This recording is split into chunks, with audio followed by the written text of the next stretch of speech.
Mesdames et messieurs, bonjour. Ravi de vous retrouver. Bienvenue à cette nouvelle édition de notre programme L'Égypte à la une. Et commençons l'édition d'aujourd'hui avec le président Abdel Fattah el-Sisi qui a plaidé mercredi avec le conseiller de Joe Biden pour la sécurité nationale, Jack Sullivan, pour la tenue des élections prévues en décembre en Libye. Le président el-Sisi et M. Sullivan ont évoqué également le retrait des troupes étrangères et des mercenaires et l'unification des forces armées dans ce pays, rapporte le porte-parole de la présidence Bassam Radi dans un communiqué. Les détails dans ce commentaire.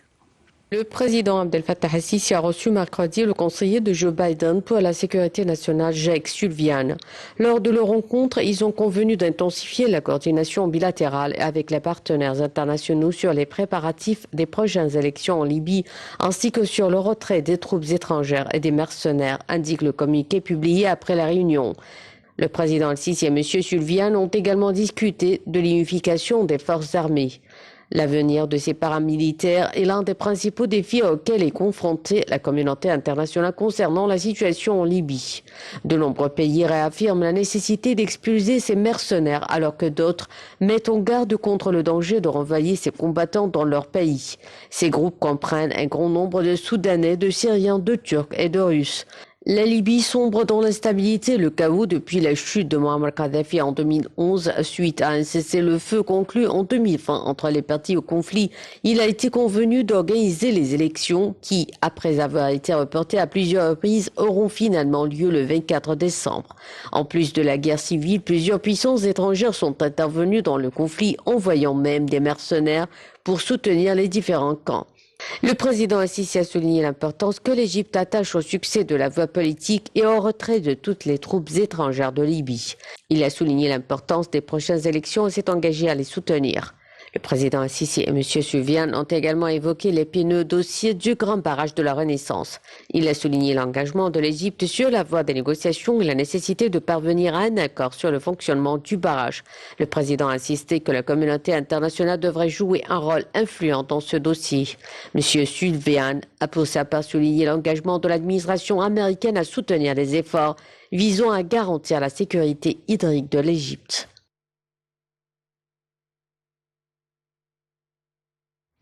Le président Abdel Fattah el-Sisi a présidé samedi la réunion du Conseil suprême des organes et autorités judiciaires. C'est ce qu'a déclaré l'ambassadeur Bassam Radi, porte-parole officiel du président de la République. Le président el-Sisi avait plutôt assisté à la célébration de la journée de la justice égyptienne au palais des congrès El Manara au Nouveau-Caire, en présence de l'ancien président de la République Adli Mansour, du Premier ministre Mostafa Medbouli, du ministre de la Justice Omar Marwan et des hauts responsables de l'État et de la magistrature. Le président a également mis à l'honneur lors de la célébration les martyrs du devoir parmi la magistrature égyptienne qui sont morts dans des opérations terroristes. Le président Abdel Fattah el-Sisi a assisté samedi à la cérémonie célébrant la journée de la magistrature égyptienne 2021 au centre Al-Manara pour les conférences internationales au 5e district. Ont assisté à cette cérémonie l'ex-conseiller du président de la République Adli Mansour, le premier ministre Mostafa Medbouli, le ministre de la Justice Omar Marwan ainsi que nombre de chefs d'institutions judiciaires. Le président el-Sisi a reçu le bouclier de la justice égyptienne qui lui a été remis par le ministre de la Justice Omar Marwan au nom du Conseil supérieur de la magistrature. Le président el-Sisi a mis à l'honneur les martyrs du devoir, à savoir les juges tués dans des opérations terroristes. Le chef de l'État a confirmé avoir enjoint au gouvernement d'assurer les allocations nécessaires pour développer le système judiciaire et parvenir à la justice rapide.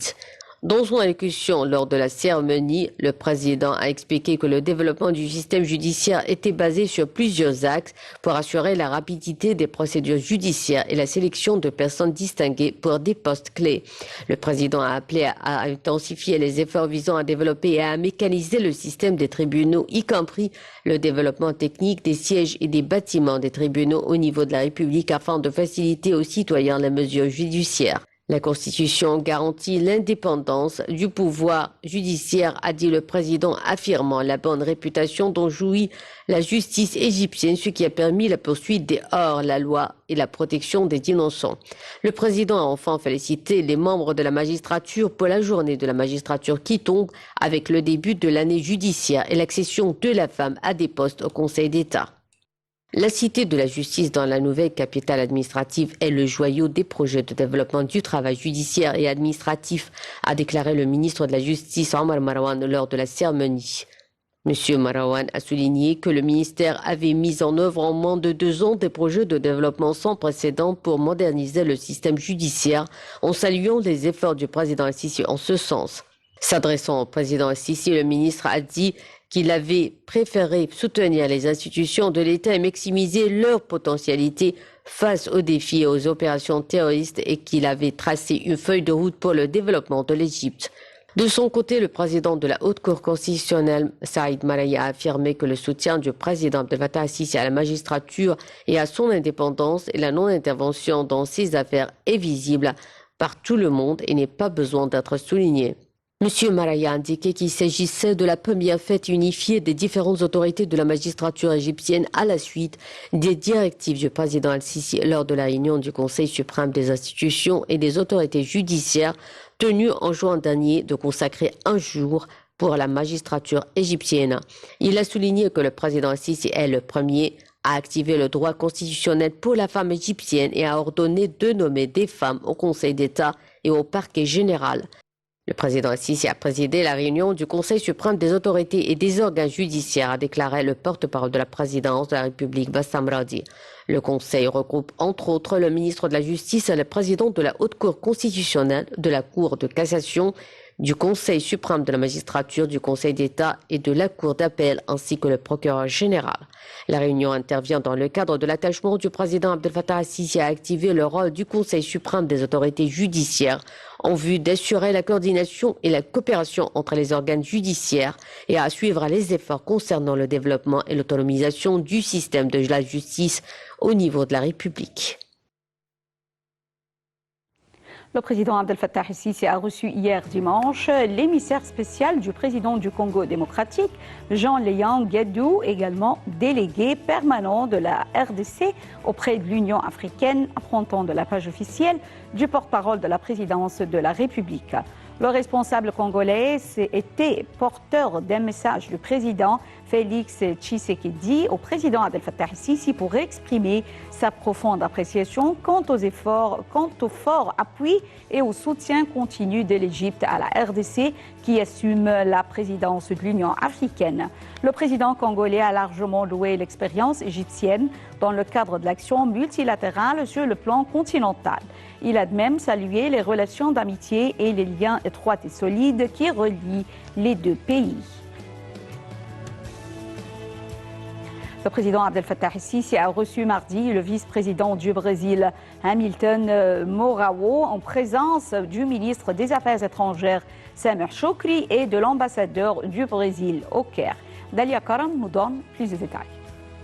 Apprécie beaucoup ses relations particulières avec le Brésil et aspire à promouvoir davantage les relations bilatérales dans tous les domaines pour réaliser les intérêts des deux pays, a affirmé le président Abdel Fattah al-Sisi mardi, alors qu'il recevait le vice-président du Brésil, Hamilton Mourão, en présence du ministre des Affaires étrangères, Samir Choukri, et de l'ambassadeur du Brésil au Caire. Le haut responsable brésilien a loué les progrès tangibles réalisés par l'Égypte au cours des années passées, notamment sur le plan des réformes économiques pour arriver au développement durable. Il a surtout mis l'accent sur les liens solides entre les deux pays sur les plans politiques et économiques ainsi que l'intérêt de son pays à booster la coopération bilatérale sur les plans économiques, commercial et militaires. Le président al-Sisi a évoqué l'expérience brésilienne de développement et l'importance stratégique que représente l'expérience de développement brésilienne et l'importance de ce pays en tant que partenaire commercial pour l'Égypte en Amérique latine. Les deux parties ont affirmé la poursuite de la coordination et des concertations, soulignant la convergence des visions des deux pays sur les questions internationales et régionales, y compris les dossiers de démilitarisation et de non-alignement. Le vice-président brésilien a discuté également avec le président al-Sisi des dernières évolutions de la conjoncture au Proche-Orient, vu le rôle axial de l'Égypte dans la région sous la direction du président Al-Sisi. Ils ont échangé les points de vue sur la cause palestinienne et sur la situation en Libye et en Tunisie. À cet égard, le vice-président brésilien a loué les efforts continus de l'Égypte pour instaurer la sécurité régionale et la stabilité pour tous les pays de la région. Ils ont enfin échangé le point de vue au sujet du barrage de la Renaissance à la lumière du dernier communiqué issu du Conseil de sécurité de l'ONU et qui a appelé toutes les parties à respecter l'accord contraignant sur le remplissage et le fonctionnement du barrage, vu l'importance du Nil pour l'Égypte pour sa sécurité hydrique et alimentaire. Le ministre des Affaires étrangères, Samar Shoukry, a souligné la nécessité de rétablir la stabilité en Libye. Le chef de la diplomatie égyptienne a tenu ces propos lors de sa participation jeudi dernier à la réunion virtuelle du Conseil de paix et de sécurité de l'Union africaine sur la Libye. Le ministre des Affaires étrangères, Samar Shoukry, a souligné la nécessité de rétablir la stabilité en Libye. Lors de sa participation jeudi à la réunion virtuelle du Conseil de paix et de sécurité de l'Union africaine sur la Libye, le ministre a affirmé le soutien de l'Égypte à tous les efforts visant à parvenir à la stabilité en Libye ainsi que la prospérité de son peuple frère, a dit le porte-parole du ministère. M. Shoukry a averti que la poursuite de la présence militaire étrangère en Libye sous toutes ses formes crée un terrain instable et fertile pour le terrorisme et l'extrémisme, permettant le déplacement d'éléments terroristes dans la région. Dans son allocution prononcée à la réunion virtuelle du Conseil de paix et de la sécurité de l'Union africaine sur la Libye, M. Shoukry a indiqué que cette réunion intervenait à un moment important de la crise libyenne, alors que les Libyens avancent à pas constants vers la réalisation de la feuille de route qu'ils ont approuvée pour sortir leur pays de la crise à travers l'organisation des élections présidentielles et parlementaires à la date prévue, le 24 décembre 2021.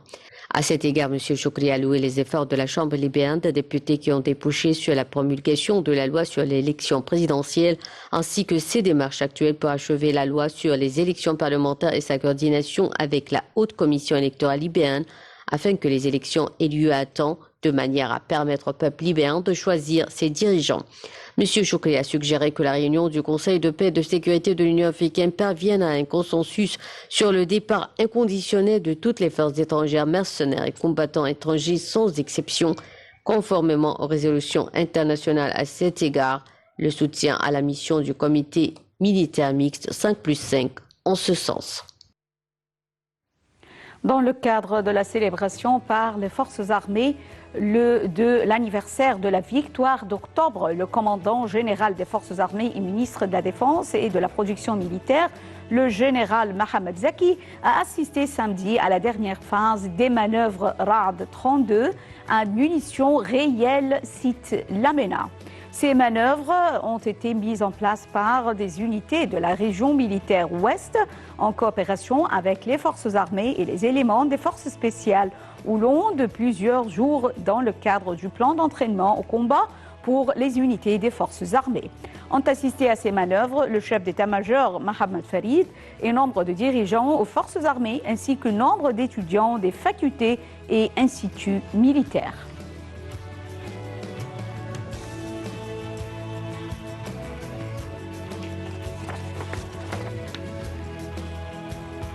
Dubaï 2020, c'est parti. Alors, l'exposition universelle retardée d'un an pour cause de la pandémie mondiale a ouvert ses portes vendredi dernier pour 6 mois après une cérémonie d'ouverture grandiose la veille au soir en présence d'officiels du monde entier. L'Égypte contribue avec un pavillon spécial. Dalia Karam nous donne plus de détails.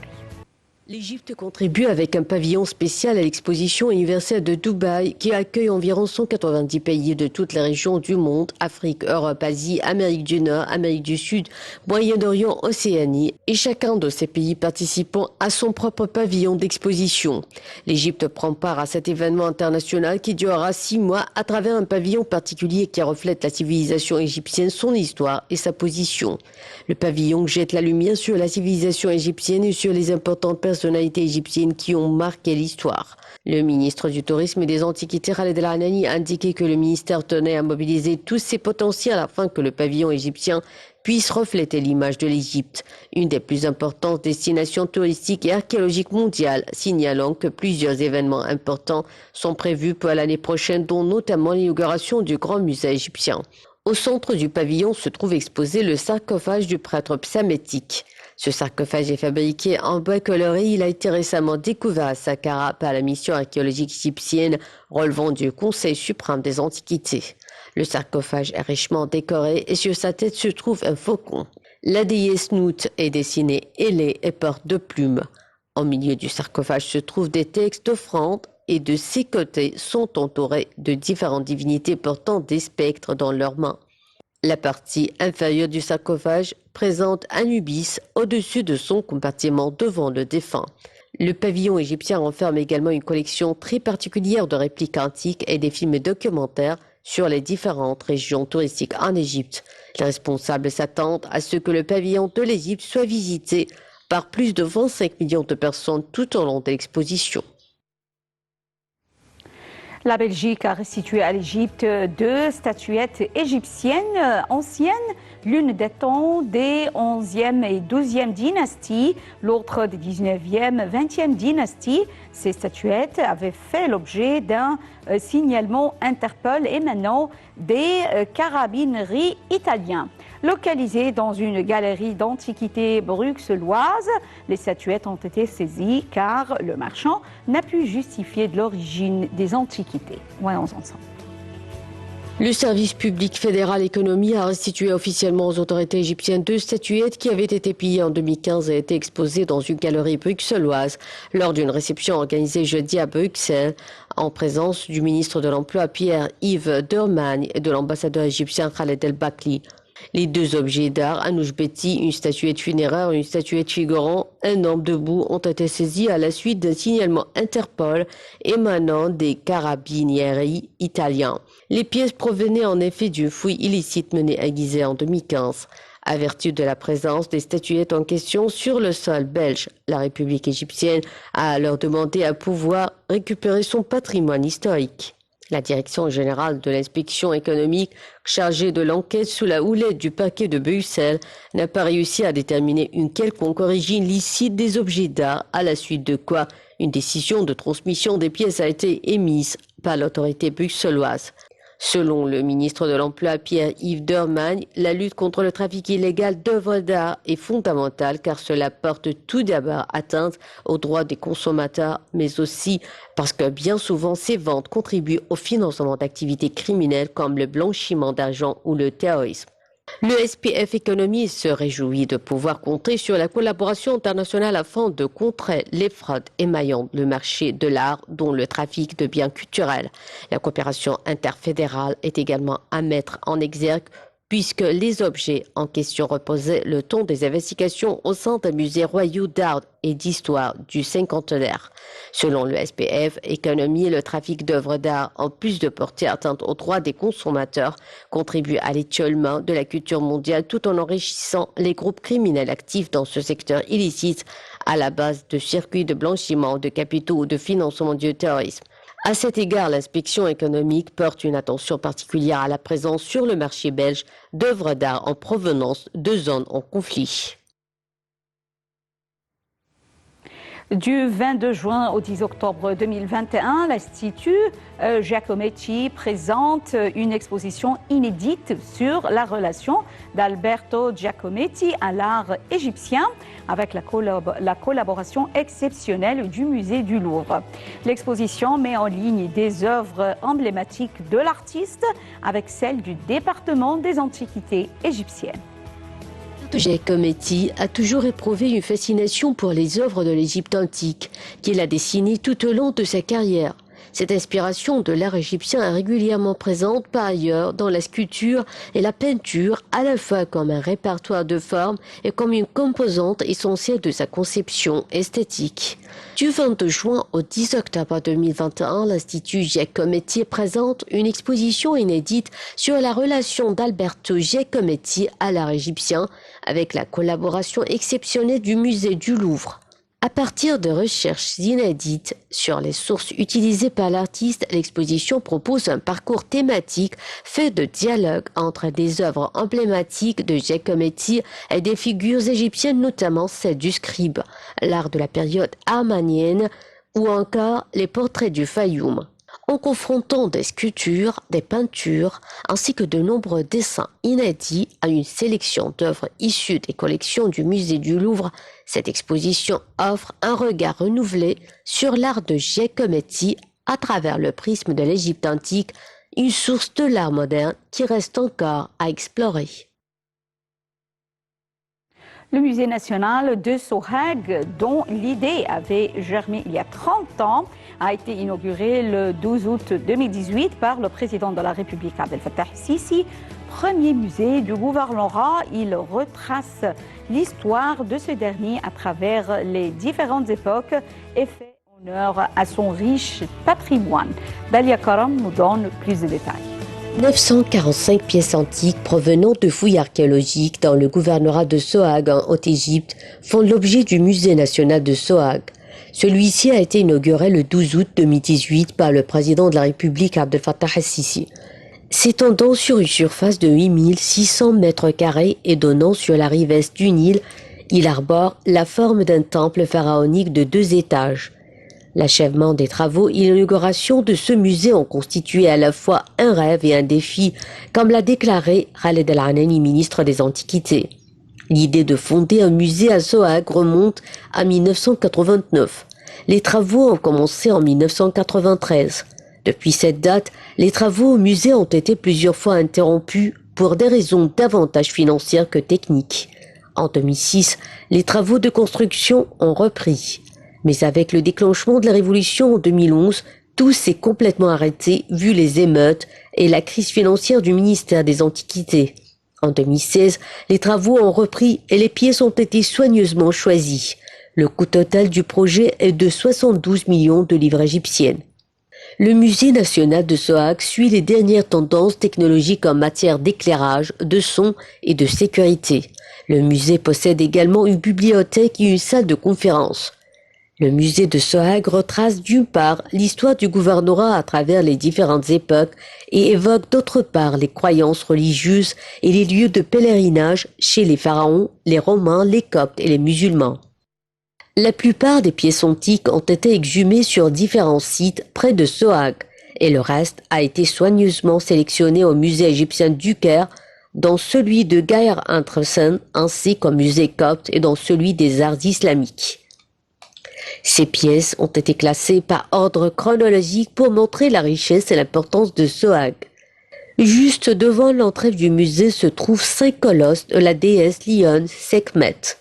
À l'accueil, c'est la tête du grand pharaon Ramsès II qui regarde les visiteurs. 2 grandes entrées donnent respectivement sur la route principale et la corniche du Nil. À l'intérieur, les murs sont peints en vert foncé pour refléter la nature agricole de la région, tandis que le fond des vitrines est de couleur beige clair pour symboliser l'environnement désertique du gouvernorat. Le style architectural à l'intérieur du musée a été inspiré de l'environnement de Sohag. Les entrepôts du musée renferment près de 2600 pièces antiques, selon les responsables. Le premier étage est consacré à raconter les croyances religieuses ainsi que l'idée de la résurrection, de l'immortalité et du pèlerinage à travers les époques. Le thème du pèlerinage est montré d'une façon éblouissante par le biais de différentes pièces, comme les bateaux funéraires, les tissus, les stèles, les sarcophages ou les masques, en plus des statues de quelques divinités. Le rez-de-chaussée se compose en plus du hall principal et de la salle d'exposition temporaire de 6 salles, dont chacune montre un thème qui a influé la vie égyptienne dans l'Antiquité. Ces salles ont pour nom la royauté, la famille, la cuisine et la santé, la foi et la religion, l'industrie et l'artisanat. D'autres pièces maîtresses attirent l'attention du visiteur, telles que la statue de Winnie, chef de l'armée de la 6e dynastie et premier chef militaire connu dans l'histoire égyptienne. Les stèles de Séti et de son fils Ramsès II sont également des objets distingués qui retracent une partie importante de l'histoire. Mesdames et messieurs, avec ce commentaire, nous arrivons à la fin de cette édition de notre programme L'Égypte à la une et également la fin de la transmission en langue française qui reprend à 18h locale. Merci pour votre fidélité à Nile TV International. Bonne soirée et au revoir.